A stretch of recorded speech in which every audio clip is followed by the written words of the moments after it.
God consciousness, piety, righteousness. اور اللہ سبحانہ تعالیٰ فرماتے ہیں قرآن مجید میں سورہ روم میں سورہ نمبر 30 آیت نمبر 22 میں اللہ سبحانہ تعالیٰ کہتے ہیں کہ ہماری نشانیوں میں سے ہم نے بنائے ہے آسمان اور زمین اور آپ کو کئی رنگوں میں پیدا کیا اور مختلف زبان ان کی بنائی اور یہ ان لوگوں کے لیے نشانی ہے جو لوگ سمجھتے ہیں، جو لوگ علم رکھتے ہیں. اللہ سبحانہ تعالیٰ کہتے ہیں کہ ہم نے انسانوں کو مختلف رنگوں میں پیدا کیا، مختلف زبان ان کی بنائی تاکہ وہ لوگ جن کے پاس علم ہے وہ اسے جانیں. اور اللہ سبحانہ تعالیٰ فرماتے ہیں سورہ اسراء میں سورہ نمبر 17 آیت نمبر 70 اللہ تعالیٰ فرماتے وَلَقَدْ كَرَّمْنَا بَنِي آدَمَ، کیا ہر بنی آدم پہ ہم نے کرم فرمایا، چاہے وہ سفید ہو یا کالے ہو، چاہے وہ امریکہ میں پیدا ہو یا ہندوستان میں، چاہے وہ امیر ہے یا غریب ہے، ہر بنی آدم، ہر آدم کے اولاد پر ہم نے کرم فرمایا. یہ قرآن شریف کی آیت. اور کچھ مذاہب، اسلام اور کچھ مذہب ہے جو یہ تسلیم کرتے ہیں کہ ساری انسانیت ایک انسان کے جوڑے سے پیدا ہوئی، مرد اور عورت، جسے قرآن مجید میں کہا گیا ہے آدم اور حوا علیہ السلام. اسلام کے علاوہ اور مذہب بھی اسے مانتے ہیں، لیکن کچھ مذہب یہ بھی تسلیم کرتے ہیں کہ ساری انسانیت گناہ میں پیدا ہوئے. اسلام اسے نہیں مانتا اور اس کی وجہ ہے عورت. کچھ مذہب یہ کہتے ہیں کہ کیونکہ حوا علیہ السلام نے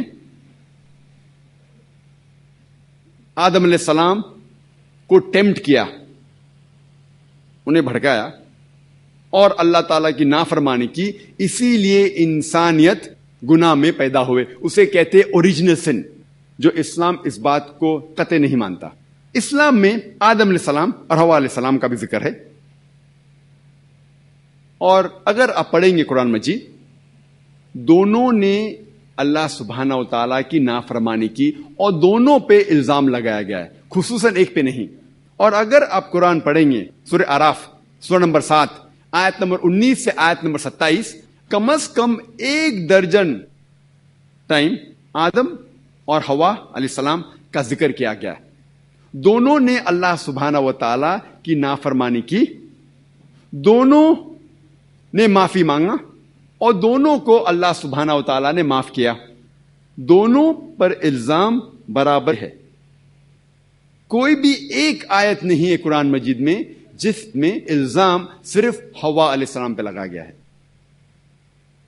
لیکن ایک آیت ہے قرآن میں سورہ طہ سورہ نمبر 20 آیت نمبر 121 جس میں ذکر ہے کہ آدم علیہ السلام نے اللہ سبحانہ و تعالیٰ کی بات نہیں مانی. صرف آدم علیہ السلام کا ذکر ہے.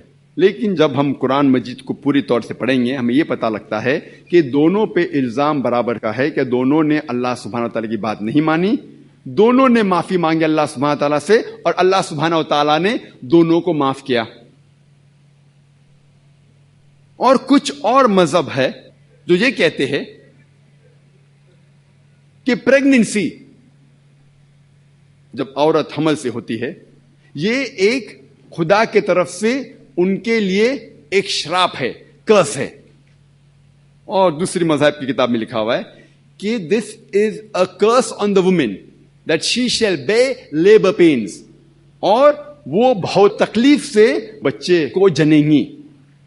دیگر مذاہب کے حساب سے عورت کے اوپر شراپ ہے اور حمل سے جب وہ بچے کو جنمیں گی اور پیدا کریں گی اس کو تکلیف ہوگی، یہ اس کے لیے شراپ ہے. اسلام قطع اس کو نہیں مانتا. اسلام کے نزدیک عورت کا درجہ حمل کی وجہ سے اونچا ہوتا ہے. Due to pregnancy the status of the woman is reason. اور اللہ تعالیٰ فرماتے ہیں سورہ نساء میں سورہ نمبر 4 آیت نمبر 1 میں کہ اس کوک کی عزت کرو جس نے تمہیں جنم دیا. اور اللہ تعالیٰ فرماتے سورہ لقمان میں سورہ نمبر 31 آیت نمبر 14 میں کہ ہم نے سارے انسانوں سے کہا ہے کہ اپنے والدین سے اچھا سلوک کرو، اور آپ کی والدہ، آپ کی ماں نے بہت تکلیف سے آپ کو جنم دیا اور 2 سال تک دودھ پلائے۔ اس کا ذکر سورہ احقاف میں بھی ہے، سورہ نمبر 46 آیت نمبر 15، جس میں اللہ تعالیٰ فرماتے ہیں کہ ہم نے انسانوں سے کہا ہے کہ اپنے والدین سے اچھا سلوک کرو، اور آپ کی والدہ نے، آپ کی ماں نے آپ کو تکلیف سے کوکھ میں رکھا اور تکلیف سے جنم دیا، اسی لیے اس کی اور عزت کرو۔ اسلام میں پریگننسی کی وجہ سے، حمل کی وجہ سے عورت کی عزت اور زیادہ ہے۔ اور ایک حدیث ہے صحیح بخاری کی، محمد صلی اللہ علیہ وسلم کی حدیث ہے، صحیح بخاری جلد نمبر 8 کتاب الآداب چیپٹر نمبر 2 حدیث نمبر 2۔ ایک شخص محمد صلی اللہ علیہ وسلم کے پاس آتے ہیں اور پوچھتے ہیں کہ سارے جہاں میں کون سا انسان ہے جس کے ساتھ سب سے اچھا سلوک کرنا چاہیے، کمپیشن اور لو کرنا چاہیے؟ اللہ کے رسول محمد صلی اللہ علیہ وسلم فرماتے تیری ماں۔ پھر وہ شخص پوچھتا ہے اس کے بعد کون؟ پھر وہ کہتے ہیں تیری ماں۔ اس کے بعد کون؟ پھر محمد صلی اللہ علیہ وسلم پھر سے کہتے ہیں تیری ماں۔ وہ شخص پوچھتا ہے اس کے بعد کون؟ پھر محمد صلی اللہ علیہ وسلم کہتے ہیں تیرے والد، تیرا باپ، تیرا پتا۔ اس سے یہ ظاہر ہوتا ہے کہ 75% 3/4 حصہ کمپیشن، لو، عزت کا جاتا ہے والدہ کو، ماں کو۔ پاؤ حصہ جاتا ہے والد کو، پتا کو۔ مختصر سے ماں کو ملتا ہے گولڈ میڈل، سونے کا تمغہ، ماں کو ملتا ہے سلور میڈل، چاندی کا تمغہ، ماں کو ملتا ہے برونز میڈل، تانبے کا تمغہ۔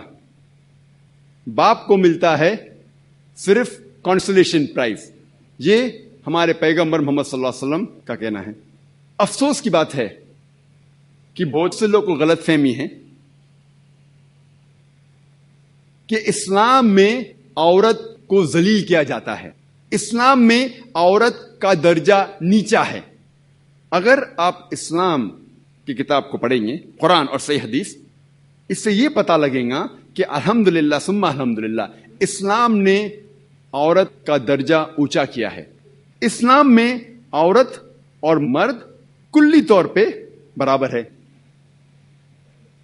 کچھ جگہ مرد کو ایک درجہ اضافہ ہے، کچھ جگہ عورت کو ایک درجہ اضافہ ہے۔ مثال کے طور پہ اسلام میں مرد اور عورت برابر ہے لیکن ہو بہو نہیں ہے، برابر ہے لیکن ہو بہو نہیں ہے۔ اللہ سبحانہ و تعالیٰ نے مرد اور عورت کو فزیولوجیکلی الگ قسم کا بنایا ہے، بایولوجیکلی الگ قسم کا بنایا ہے، مینٹلی الگ قسم کا بنایا ہے۔ Depending upon the physiological make up, biological make up, medical make up, ہر انسان مرد اور عورت کے جو رول ہے وہ مختلف ہے۔ مثال کے طور پہ ایک کلاس میں 2 طالب علم، 2 اسٹوڈنٹ فرسٹ آتے ہیں، انہیں ایگزامینیشن میں 100 میں سے 80 مارکس ملتے ہیں، 80 نمبر ملتے ہیں۔ جب ہم آنسر پیپر دیکھتے ہیں، جواب کا پیپر دیکھتے ہیں، ہمیں پتا چلتا ہے کہ 10 سوالات ہے، ہر سوال کے جواب پر 10 نمبر ہے۔ پہلے سوال کے جواب میں اسٹوڈنٹ اے کو 10 میں سے 9 نمبر ملتے ہیں اور اسٹوڈنٹ بی کو 10 میں سے 7 نمبر ملتے ہیں۔ دوسرے سوال کے جواب میں اسٹوڈنٹ بی کو 10 میں سے 9 نمبر ملتے ہیں اور اسٹوڈنٹ اے کو 10 میں سے 7 نمبر ملتے ہیں۔ تو جواب نمبر 1 میں اسٹوڈنٹ اے اسٹوڈنٹ بی سے آگے ہے، 1 درجہ اضافہ ہے۔ جواب نمبر 2 میں اسٹوڈنٹ بی کا درجہ اسٹوڈنٹ اے سے آگے ہے۔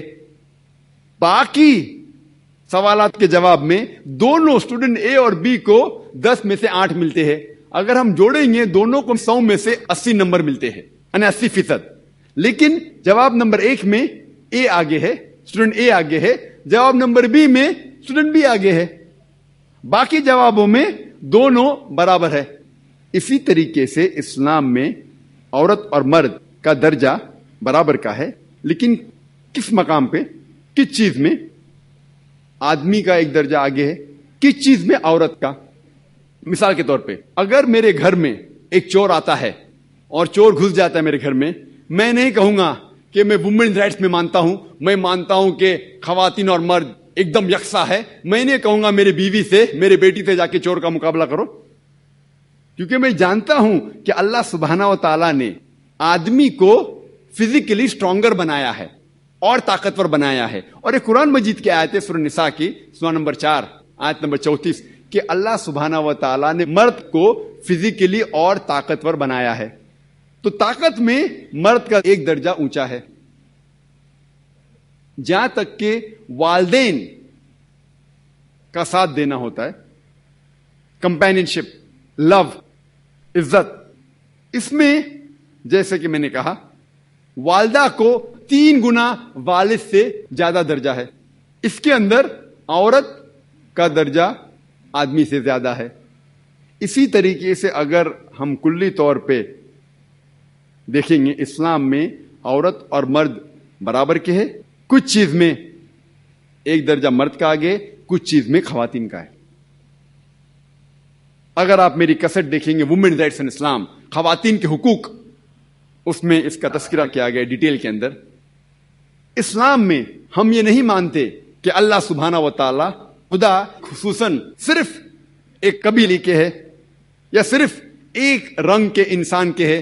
اسلام یہ نہیں تسلیم کرتا، اسلام یہ نہیں مانتا کہ اللہ سبحانہ و تعالی خدا صرف ایک گروہ کے انسان کے ہے، کہ ایک رنگ کے انسان کے ہے یا ایک ٹائپ کے انسان کے. لیکن اللہ سبحانہ و تعالی فرماتے ہیں سورہ فاتحہ میں سورہ نمبر 1 آیت نمبر 2 الحمدللہ رب العالمین، تعریف ہے اس رب کی جو سارے عالم کا رب ہے. عالمین اسے کہا گیا ہے رب العالمین، یہ سارے عالم کا رب ہے، سارے عالمین کا رب ہے، صرف ایک گروہ کا نہیں.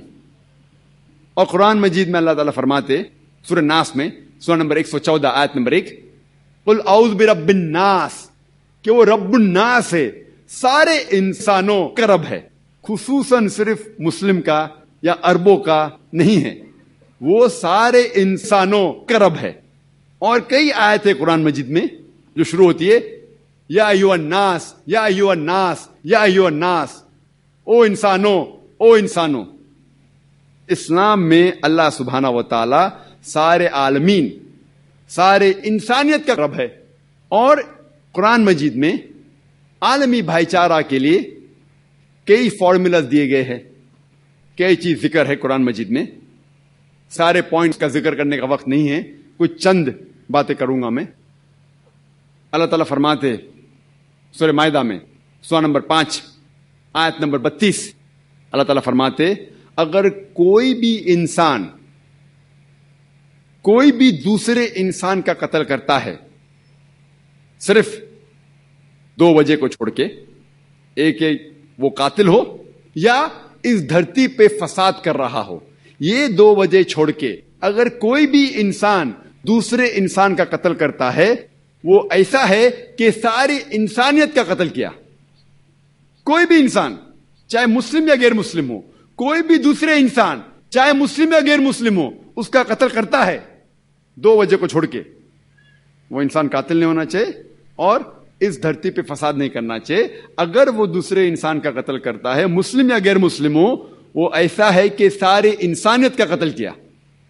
اور آیت میں آگے ہی لکھا ہوا ہے کہ اگر کوئی انسان کوئی دوسرے انسان کی جان بچاتا ہے، وہ ایسا ہے کہ ساری انسانیت کو بچایا ہے. قتل کرنا حرام ہے، ممنوع ہے.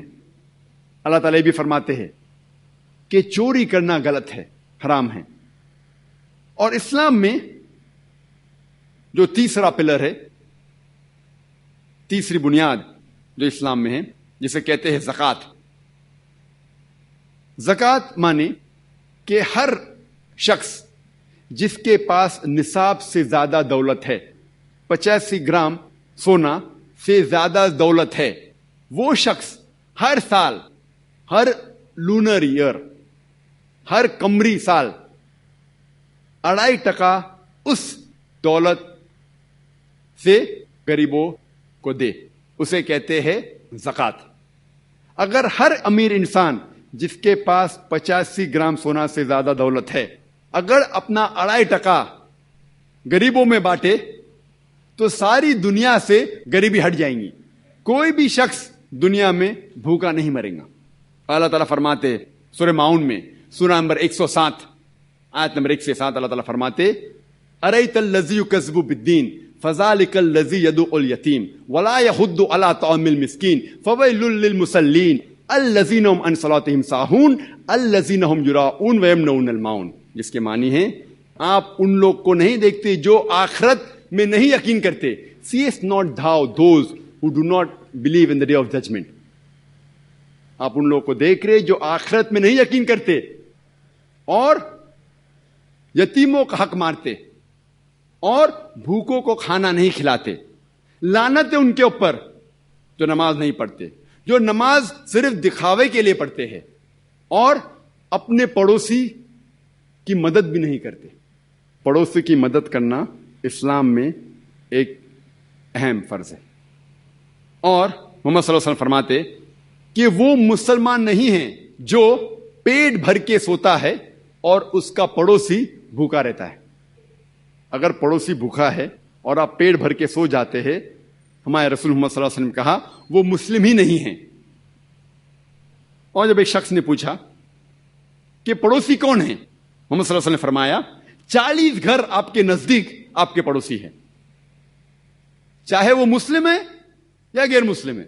40 گھر آپ کے نزدیک آپ کے پڑوسی ہے. تو پڑوسی کی مدد کرنا اسلام میں ایک فرض ہے. یہ سارے جو ٹیچنگز ہے قرآن شریف اور صحیح حدیث میں, یہ عالمی بھائی چارے کو بڑھاتے ہیں, بڑھاوا دیتے ہیں. اللہ تعالیٰ فرماتے سورہ اسراء میں سورہ نمبر 17 آیت نمبر 26 اور 27 کہ اسراف مت کرو. جو لوگ اسراف کرتے ہیں وہ شیطان کے بھائی ہے. اسراف کرنا, فضول خرچی کرنا اسلام میں حرام ہے. اللہ تعالیٰ فرماتے سورہ بقرہ میں سورہ نمبر 2 آیت نمبر 188 188 اللہ تعالیٰ فرماتے کہ آپ اپنی دولت کا غلط استعمال مت کرو اور اس کا استعمال ججز کے لیے مت کرو. جو جج ہوتے ہیں اس کو مت دو تاکہ وہ آپ کے حق میں فیصلہ کرے اور آپ دوسرے کا حق مارے. مطلب رشوت دینا اسلام میں حرام ہے.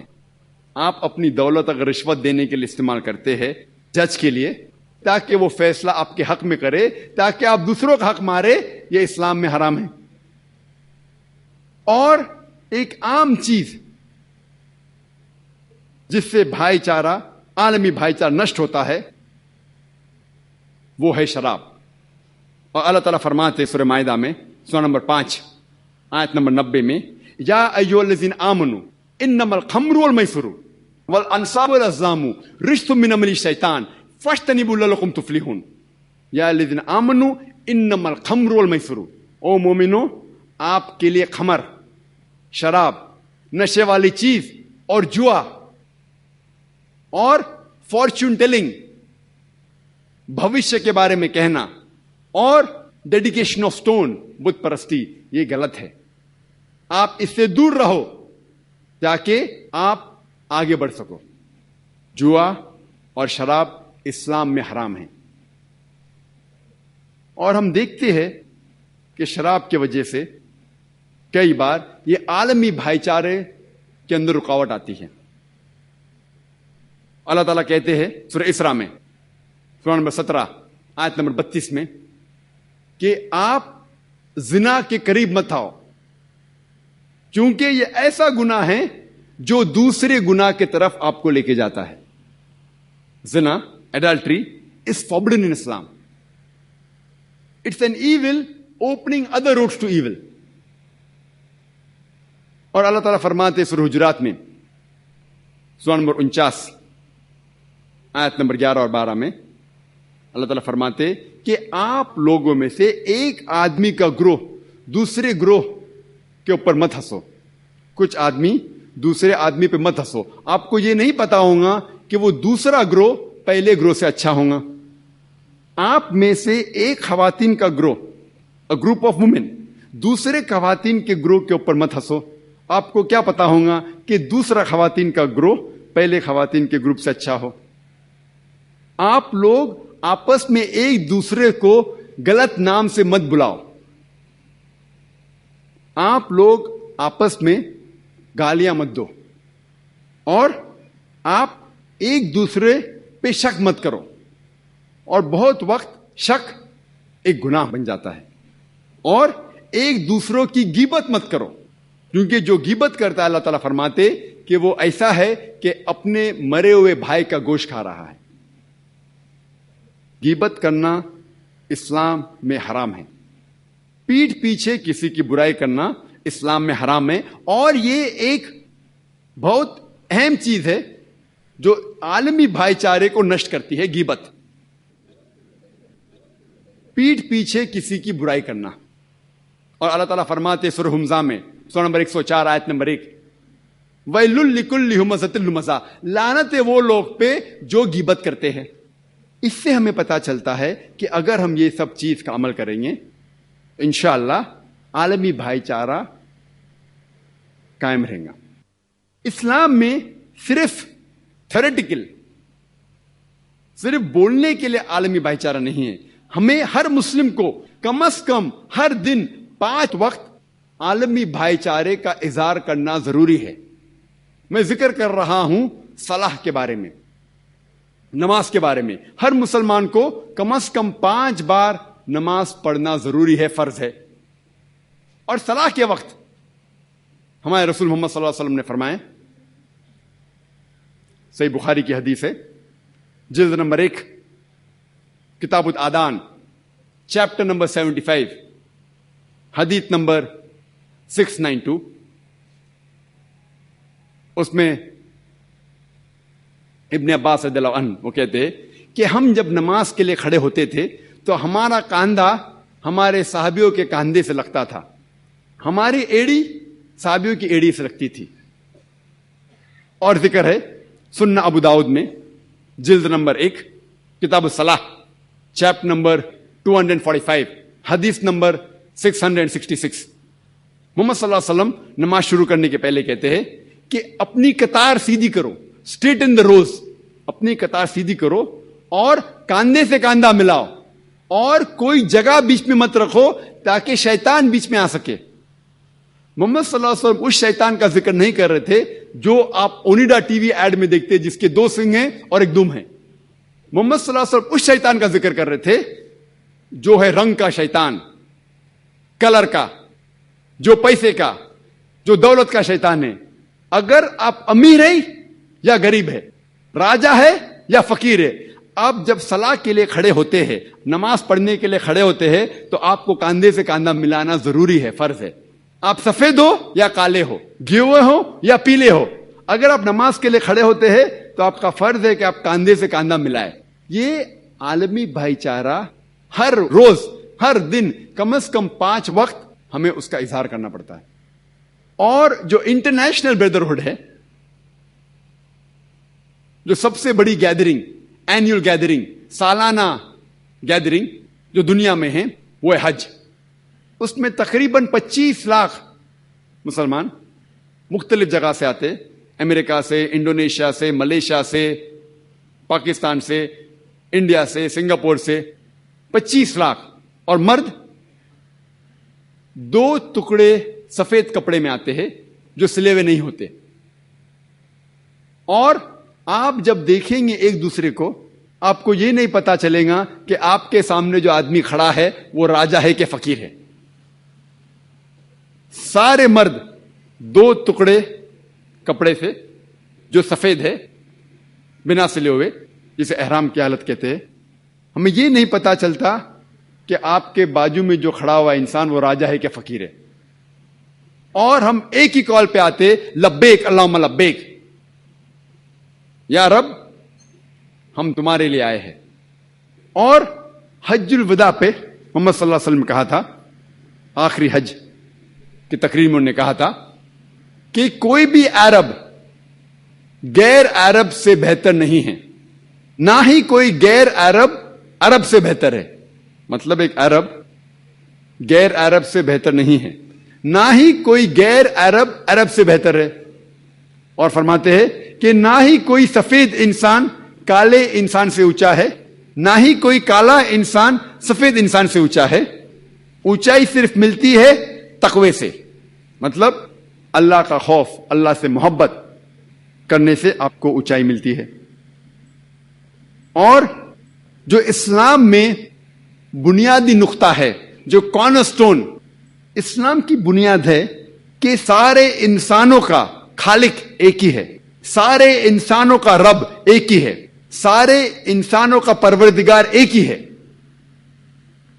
یہ اسلام کی بنیادی بات جو ہے وہ عالمی بھائی چارے کے لیے بہت اہم ہے کہ سارے انسانوں کا پروردگار ایک ہے، سارے انسانوں کا خالق ایک ہے، سارے انسانوں کا رب ایک ہے.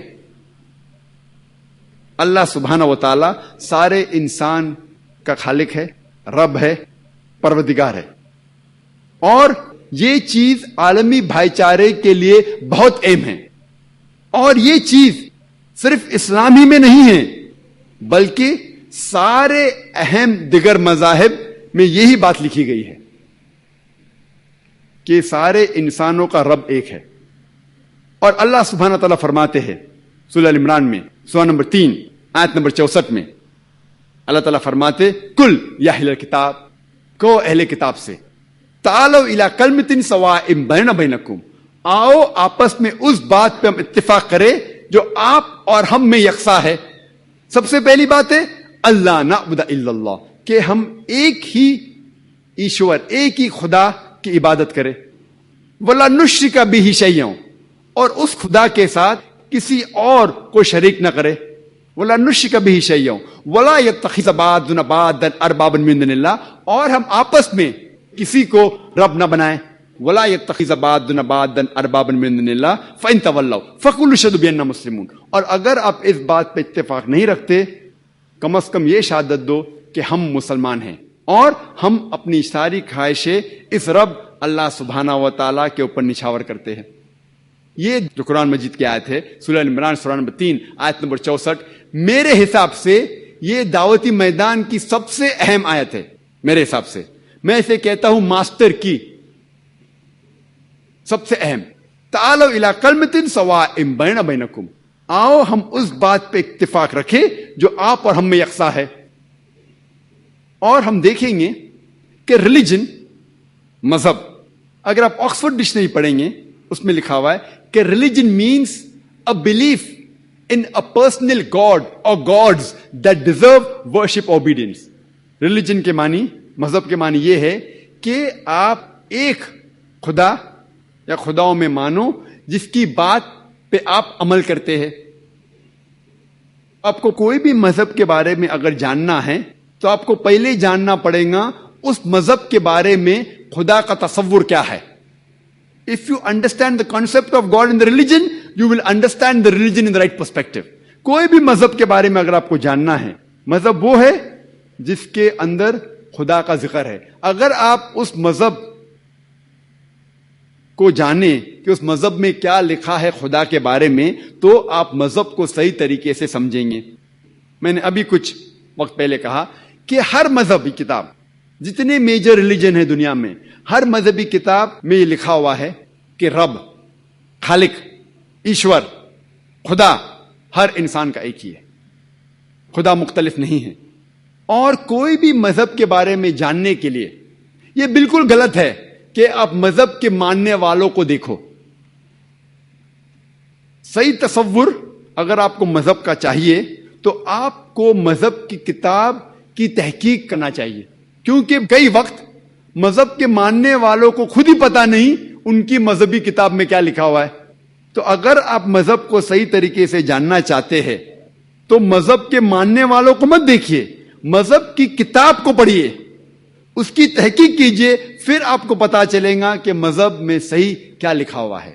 اسی طریقے سے اگر آپ اسلام جاننا چاہتے ہیں تو مسلمان کو مت دیکھیے, اسلام کی کتاب قرآن اور صحیح حدیث پڑھیے, اسے سمجھیے, تو آپ اسلام کو صحیح طریقے سے سمجھیں گے. آؤ پہلے ہم یہ سمجھے ہندو مذہب میں خدا کا تصور کیا ہے. اگر آپ ایک عام ہندو سے پوچھیں گے کہ آپ کتنے خدا میں مانتے ہیں, تو کچھ ہندو کہیں گے 3, کچھ کہیں گے 100, کچھ کہیں گے 1000, کچھ کہیں گے 33 کروڑ. لیکن اگر آپ ایک ہندو سے پوچھیں گے جس کو اپنی مذہبی کتابوں کا علم ہے, جو اپنی مذہبی کتابوں کا عالم ہے, وہ کہیں گا کہ ہندو کو صرف ایک ہی خدا میں ماننا چاہیے اور اسے ایک ہی خدا کی عبادت کرنا چاہیے. لیکن عام ہندو وہ مانتا ہے ایک فلسفی جسے کہتے ہیں پینتھیزم. پینتھیزم کے معنی ہیں ایوری تھنگ از گاڈ, سب کچھ خدا ہے. عام ہندو یہ مانتا ہے پینتھیزم فلسفی میں, سب نہیں, عام, کہ pantheism means everything is God, سب کچھ خدا ہے. سورج خدا ہے, چاند خدا ہے, انسان خدا ہے, سانپ خدا ہے, پیڑ خدا ہے. ہم مسلمان مانتے ہیں کہ سب کچھ خدا کا ہے. سورج خدا کا ہے, چاند خدا کا ہے, انسان خدا کا ہے, پیڑ خدا کا ہے, سانپ خدا کا ہے. تو جو میجر اختلاف ہے, جو ڈفرنس ہے عام ہندو اور عام مسلمان میں ہے کہ عام ہندو سمجھتا ہے کہ سب کچھ خدا ہے, ہم مسلمان سمجھتے ہیں کہ سب کچھ خدا کا ہے. یہ صرف فرق ہے کا. اگر یہ کا کے فرق کو ہم سلجھا سکے تو ہندو اور مسلم ایک ہو جائیں گے. اس کا کے فرق کو سلجھانے کے لیے ہمیں سمجھنا چاہیے مذہب کی کتابوں کو. آؤ ہم سمجھے ہندو مذہب کی کتاب میں خدا کا کیا تصور ہے. اگر آپ چھندوگیہ اپنشد پڑھیں گے, اپنشد ہندو مذہب کی کتاب ہے, اس میں لکھا ہوا ہے ایکم ایودتیم. Chandogya Upanishad chapter number 6 section number 2 verse number 1. Chandogya Upanishad ادھیائے 6 سیکشن نمبر 2 شلوکا نمبر 1. ایکم ایودتیم یہ سنسکرت شلوک ہے جس کی معنی ہے بھگوان ایک ہی ہے, دوسرا نہیں ہے. اگر آپ پڑھیں گے شویتا شتاروپنشد ادھیائے 6 شلوکا نمبر 9, اس میں لکھا ہے نا کسیہ کشج جنیتا نہ چدیپا. یہ سنسکرت شلوک ہے جس کے معنی ہیں کہ اس بھگوان کے نہ کوئی والدین ہے, نہ کوئی رب ہے. اس کے نہ کوئی باپ ہے, نہ کوئی ماں ہے, نہ کوئی رب ہے. اگر آپ پڑھیں گے شویتا شتاروپنشد ادھیائے 4 شلوکا 19, اس میں لکھا ہے نہ